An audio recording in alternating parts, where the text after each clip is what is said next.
why does this work matter to you personally? Because I want to see my fellow veterans win and develop as human beings. As you've stated, during this interview before, there's a language, an instant camaraderie, an instant friendship, an instant knowledge of what that person has done and been through. And I want to make sure that we're doing everything we can possible to help them get to the next level in life. That's amazing. They earned it. Yeah. Um, what would you want a veteran watching this to feel or know after hearing your story? Trust, excitement, enthusiasm that a place like that exists, that is here for you, Okay. exclusively here for you, and we're going to do everything we can to help you to get there. Incredible. If VFC didn't exist, what would be missing for the veteran?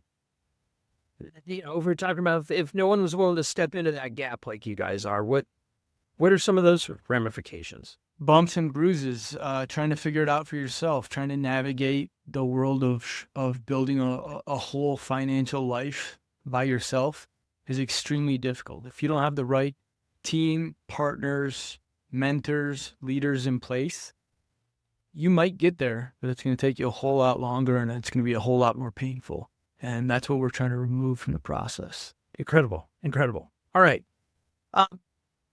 What is one sentence you think every veteran needs to hear about their finances? You can do a whole lot more than you think.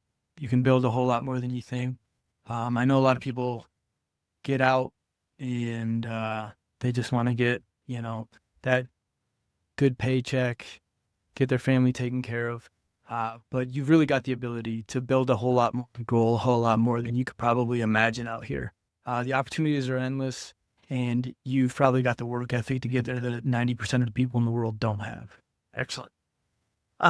What is the biggest mistake you see veterans making after leaving service? Settling into just whatever comes up next, kind of roaming without a purpose or an aim. I think the military does a great job of making you amazing at what you are in that moment, right? And developing you. I think there's a real missing piece of like, what's next when you get out. The VA's there. They do a great job. They do everything they can. But I think the whole financial future is an aspect that really isn't addressed and maybe coached through. Yeah. So you're again, just kind of flapping your wings in the wind there on your own. And I think we're going to answer that for you. Yeah. Well, and once you're out, that's on you. You don't have somebody in your chain of command guiding or counseling you on any of that. So the second you're out, you're out. Yep. And that is on you. And so I love the way it sounds like VFC through their programs and more importantly, the experts that you guys have put together. It lets people look through a bigger lens of what's possible for a veteran and most importantly, their family coming out of service. Yeah. Incredible. All right. Here's my last question, man. And I want you to be raw with this. What pisses you off the most about how veterans are treated financially? They're seen as very easy prey. And there are so many grifters and fly-by-night people out there that are willing to make a buck off people who went and maybe dealt with unspeakable things for this country. And there's no one really guiding them to the next place. It's just take.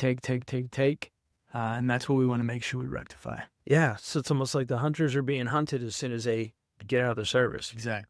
That pissed me off too, man.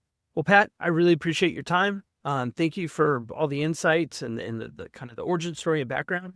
And dude, we can't wait to hear all the success stories of how you guys are serving the people that have served us. All right. Thanks, Scott. Thanks so much for having me. And I look forward to more of this in the future. Yeah, man. Sounds good. We'll see you in the next one.